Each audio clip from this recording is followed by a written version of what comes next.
안녕하세요. 저는 독립기획자로 활동하고 있는 김정현입니다. 이번에 제가 소개할 작가는 인도네시아의 젊은 여성 작가 샤우라 코투루나다입니다.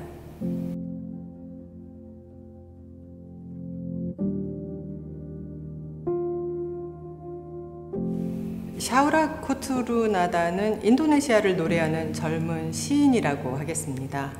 인도네시아의 문화는 고유의 문자를 갖고 있지 않습니다. 그래서 구슬을 통해 다음 세대에게 역사를 전하는 구슬 문화가 매우 발달한 것이 특징입니다.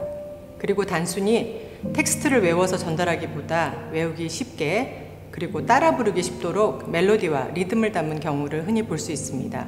그래서 마치 노래하는 것처럼 들리지요. 샤우라 이번 프로젝트는 물론이고 최근 작품에도 그러한 구슬 문화의 영향이 보입니다. 작가의 의도였던 아니었건 간에 그녀는 작품 속에서 자신이 직접 쓴 텍스트를 노래하듯이 읽어갑니다. 그리고 그 내용은 인도네시아의 식민지 역사에 대한 것이기 때문에 폭력과 탄압, 약탈과 만행과 같은 잔인한 이야기를 담고 있습니다. 그럼에도 불구하고 글과 노래로 야만의 역사를 노래하는 그녀의 작품이 매우 서정적으로 느껴지는 이유는 아마도 그녀가 가지고 있는 예술적, 시적 감수성이 작품의 근간이 되고 있기 때문이라고 생각합니다. 이번 프로젝트에 소개하는 작품은 샤우라의 The Fattest Land at the Fair라는 12분 길이의 영상입니다. 이 작품은 인도네시아의 과거, 현재, 미래로 구성되는 3부작 프로젝트의 하나이고요. 지금까지 과거와 현재 두 편은 완성되었고 마지막 미래편이 제작 중입니다. 가장 뚱뚱한 땅이라는 의미의 작품 The Fattest Land at the Fair는 작가의 가장 큰 관심 주제인 인도네시아의 식민지 역사에 관한 이야기입니다.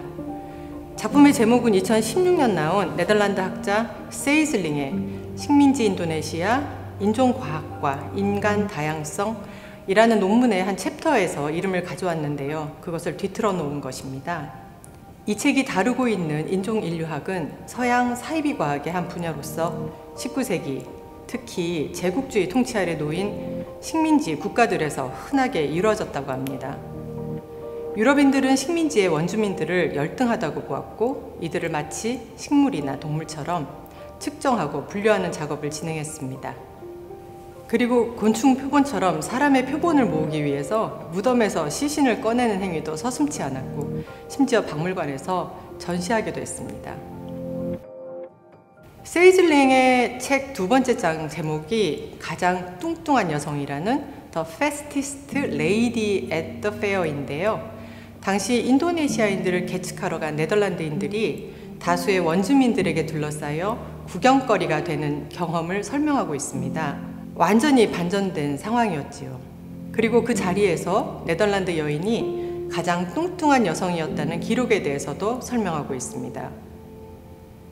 작가 샤우라는 가장 뚱뚱한 여인을 가장 뚱뚱한 땅으로 희화하고 그 땅에서 일어난 차별과 수탈에 대해 이야기하고자 했습니다. 더불어 작가는 수많은 자료 리서치를 통해 모은 아카이브 영상 자료와 함께 직접 촬영한 퍼포먼스 장면을 병차하였습니다. 색이 바랜 흑백의 아카이브 영상들은 작가가 촬영한 날카로운 컬러의 퍼포먼스 영상을 통해 과거와 현재를 오가게 됩니다. 식민지 시대에 등장한 차별과 위계, 혈통의 순수성 등 식민화 사회의 오래된 믿음과 관습이 지금의 인도네시아 사회 혹은 21세기를 살아가는 현 인류 속에 아직 남아있음을 이야기하는 것입니다. 그리고 작품에는 이러한 영상 이미지를 배경으로 작가가 쓴 텍스트와 나레이션이 화면 위를 흐르고 있습니다. 샤우라 작품에서 이미지와 텍스트, 나레이션이 맺고 있는 관계는 매우 정교하게 계획된 것입니다. 자막처럼 화면 위에 흐르는 텍스트에는 알파벳을 쓰는 인도네시아 바하사어와 알파벳이 아닌 생소한 문자들이 지속적으로 교차합니다. 작가는 일상에서 흔히 사용하는 바하사어의 많은 단어들이 외래어라는 점을 알리고자 아랍어나 힌두어 등의 원문자로 외래어를 표기했습니다. 이것은 인도네시아 사람들이 사용하는 언어 속에 들어와 있는 다양한 문화를 문자로 시각화하고 오늘날의 인도네시아에 존재하는 순수성의 신비주의 자체를 의심하게 합니다. 물론 인도네시아의 언어를 모르는 우리들은 그러한 차이를 민감하게 의식할 수 없지만 발성과 문자의 불일치를 통해 질문을 드러내는 것은 매우 영리한 장치로 보입니다.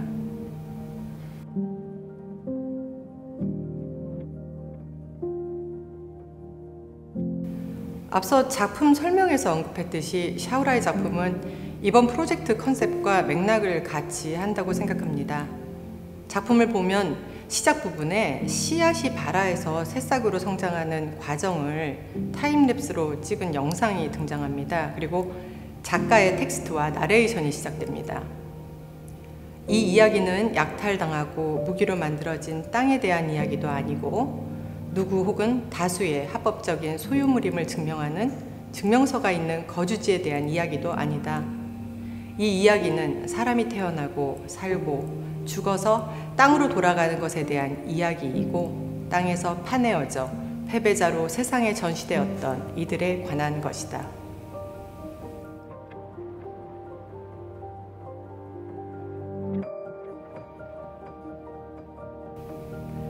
19세기의 인종 인류학 연구는 당연히 실패했습니다.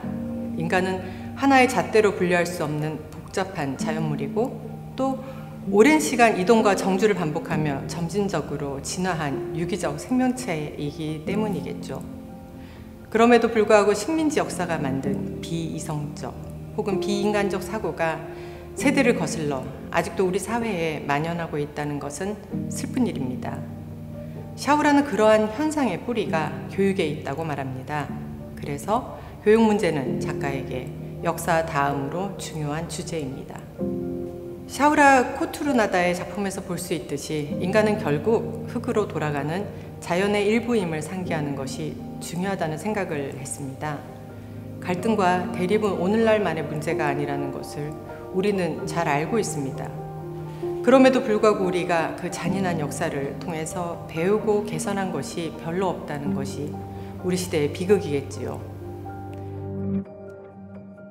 그래서 나의 이야기가 우리의 이야기가 되고 우리의 이야기가 나의 이야기가 될 수 있도록 나누고 논의하는 것이 중요한 시점이라고 생각합니다.